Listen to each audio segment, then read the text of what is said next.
አንዳንድ ጊዜ የእግዚአብሔርን ቃል ለማጥናት ፍላጎታችን ለምን ይቀንሳል? ምናልባት መጽሐፍ ቅዱስ ከፍታችሁ ልታጠኑ ፈልጋችሁ ምንም አይነት ስሜት በውስጣችሁ የማንበብና የበለጠ ለማጥናት ጊዜ ለመስጠት ፍላጎት ሳይኖር ቀርቶ ያውቃል? አሊያም ደግሞ መጀመሪያውኑ የእግዚአብሔርን ቃል ለማጥናት እቅድ ብቻ ሆኖ ጠዋት በዚህ ሰዓት አጠናለሁ አነባለሁ ብላችሁ ቀጠሮ ብቻ ይዛችሁ ተግባራዊ አልሆን ብሎ አስቸግሯችኋል? ምንም አይነት ረሃብ ውስጣችሁ የለም?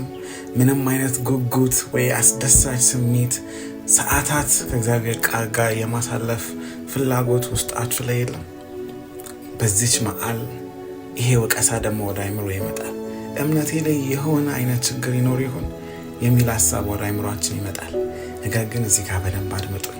ይሄ ትግል ከምታስቡት በላይ በብዙ ክርስቲያኖች ህይወት ውስጥ የሚያልፍ ነው፣ በአንድም በሌላ መንገድ።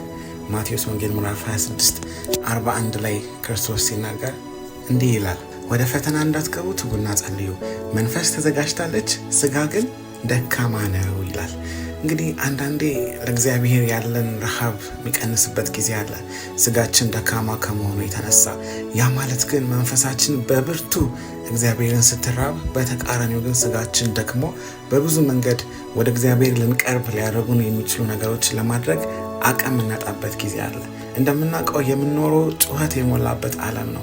ማለቂያ የሌለው ስክሮሊንግ ያለበትና ማህበራዊ ሚዲያዎች አይምሯችን የሞሉበት፣ የስራ የተለያዩ የትምህርት ነገሮች አይምሯችንን በብዙ መንገድ አጭቀው ይዘውት ሌላ ተጨማሪ ነገር መቀበል እስካይችል ድረስ የሚደክምበት፣ የሚዝልበት፣ የቤተሰብ ኃላፊነት፣ የእናት የአባት፣ የትዳር፣ የስራ የመሳሰሉ ነገሮች በብዙ መንገድ አይምሯችንን ያጨናንቃሉ። ከዛ አይምሯችን ሙሉ ይሆናል። ያ ማለት ግን መንፈሳችን ሙሉ ነው ማለት አይደለም። እንደውም በተቃራኒ በእንደዚህ አይነት ጊዜያቶች መንፈሳችን ይበልጥ እግዚአብሔርን ትጠማለች። ሌላኛው ምክንያት ደግሞ የእግዚአብሔርን ቃል ለማጥናት ውስጣችን ላይ ረሃብ የሚቀንስበት ወይ ፍላጎት አፒታይት የምናጣበት ምክንያት ከእግዚአብሔር ጋር ወዳጅነት የመመስረትና ከእግዚአብሔር ጋር ብቻችን የምናሳልፍበት ለይተን ያስቀመጥነው ጊዜ ስለሌለ ነው። መጽሐፍ ቅዱስ ማጥናት እንደ ስራ እና ልንፈጽሞ እንደሚገባ ቼክሊስት እንደ ሌሎች ተግባሮች ማየት እንጀምራለን። ልንፈጽሞ የሚገባ ስራ እንጂ ከአዳኛችን ስለኛ ብሎ በቀራንዮ መስቀል ላይ ከተሰቀለው አዳኛችን ከክርስቶስ ጋር የምናሳልፈው የብቻ ጊዜ መሆኑን እንዘነጋለን። ልባችን ቀስ በቀስ ከዛ ህብረት እየራቀ ይሄዳል። የእግዚአብሔር እቅድ በእርግጥ እንዲህ አልነበረም። ቃሉን ከሱ መገኘት ውጪ ልናጠናም አንችልም። ብናጠናም ብናውቅም ዓለማዊ መጽሐፍቶችን ከማንበብ የተለየ አይሆንም። አንዳንዴ ደግሞ ምክንያት ሊሆን የሚችለው ነገር በህይወታችን ብርቱ በሆነ መንገድ ከኃጢአት ጋር እንታገላለን። አንዳንዴ እንደምናስበው ትልቅም ላይሆን ይችላል። ግልጽ የሆኑ ትኩረታችንን የሚስቡ ነገሮች ክብር ሊሆን ይችላል፣ ወይ ይቅር ያላልናቸው ሰዎች ይኖራሉ፣ ወይ ደግሞ ከእግዚአብሔር ቃል ጋር አስታርቀን የያዝናቸው የእግዚአብሔር ቃል የሚቃረናቸው ነገር ግን እኛ ከዘመኑ ነገሮች ጋር ወይ ከብዙ ሰዎች ጋር እየተመለከትን ኤኬሌ ስለሚያደርግ ነው፣ ኤኬሊት ስለምታደርግ ነው የመሳሰሉ ምክንያቶችን እያስቀመጥን የታረቅናቸው ወይ ደግሞ ኮምፕሮማይዝ አድርገን ወደ ህይወታችን ያስገባናቸው እግዚአብሔር የማይከብርባቸው ተግባሮች ሊኖሩ ይችላሉ። በዚህ ውስጥ ግን ወሳኙና ትልቁ ነጥብ የሚሆነው አፒታይት ወይም ደግሞ ረሃብ የሚመጣው ከመብላት ነው። ይህን ሀሳብ በደንብ ለመረዳት ለስጋ የምንመገበው ምግብ እንመልከት። ምግብ መብላት ባቆመን ቁጥር በዛው ልክ የምግብ ፍላጎታችን እየቀነሰ ይሄዳል። ወደ መንፈሳዊ ጉዳዮችም ስናመጣ ነገሩ ተመሳሳይ ነው። የእግዚአብሔርን ቃል ከማጥናት በራቅን ቁጥር የእግዚአብሔርን ቃል ለማጥናት ያለን ረሃብ እየቀነሰ ይመጣል።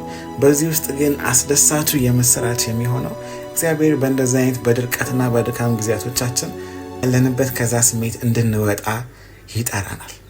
መዝሙር 63:1 ላይ ሲናገር አምላኬ ወደ አንተ ገሰግሳለሁ፣ ነፍሴ አንተን ተጠማች፣ ስጋዬ አንተን እንዴት ናፈቀች፣ እንጨትና ውሃ በሌለበት በምድረ በዳ ብሎ እዚህ ጋር መዝሙረኛው ሲናገር እናያለን። ስለዚህ ረሃብ ራሱ ጸሎት ነው ማለት ነው። ስለዚህ እግዚአብሔርን ቃል ለማጥናት ረሃብ ውስጣችሁ ከሌለ ከዘፍጥረት እስከ ራዕይ ለማጥናት እቅድ አትጀምሩ። ከዛ ይልቅ ግን ከታማኝነት ጀምሩ። እንዲህ የመሳሰለ ቀለል ያሉ ጸሎቶችን ጸልዩ። ጌታ ሆይ ምንም አይነት ረሃብ በውስጥ የለም፣ ባለፍኩት ሳምንት በፊት ቃልን ከፍቼ ያጠናሁበት ጊዜያቶች እጅግ በጣም ጥቂቶች ናቸው ወይ ደግሞ ምንም አልነበሩም ብላችሁ በእግዚአብሔር ፊት በግልጽ ተናገሩ።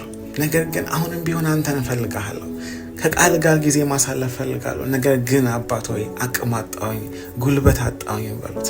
ከዛ ከትልቅ ምዕራፎች ወይ ደግሞ ሙሉ መጽሐፍን አጥንቼ እጨርሳለሁ ብላችሁ በዛ አትጀምሩ። ከዛ ይልቅ ግን አንድ ጥቅስ በማንበብ ጀምሩ። አንድ ጥቅስ ላይ ጸሎት በማድረግ ጀምሩ። አንድ ጥቅስን አንብባችሁ ቁጭ ብላችሁ ብቻችሁን ከእግዚአብሔር ጋር በማሰላሰል ጀምሩ። በዚህ ሂደት ውስጥ አፒታይታችሁና የውስጣችሁ ያለው የእግዚአብሔርን ቃል የማጥናት ረሃብ እየጨመረ ይሄዳል። ምክንያቱም የእግዚአብሔር ቃል የተሰባሰቡ መረጃዎች ሳይሆን እንደ ዓለማዊ መጽሐፍ ሕይወት ነው በውስጡ ያለው። ሕይወት ደግሞ የሚኖር ነው። ሕይወት ግንኙነት ነው። ፈቃዳችን ለእግዚአብሔር እስከሰጠን ድረስ የእግዚአብሔርን ቃል ለማጥናት ብርቱ ፍላጎት ኖሮን ነገር ግን አቅም አተን እንደሆነ እነዚህን ተግባሮች ስንፈጽም ቀስ በቀስ ያ ረሃብና ያ ጥማት ድጋሚ ተመልሶ ይመጣል ማለት ነው።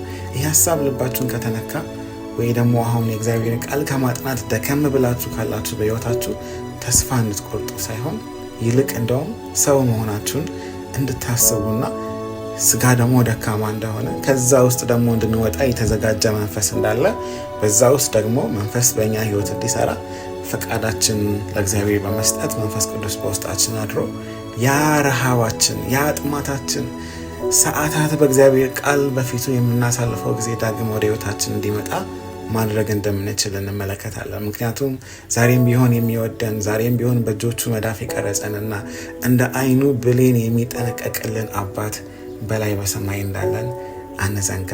አመሰግናለሁ።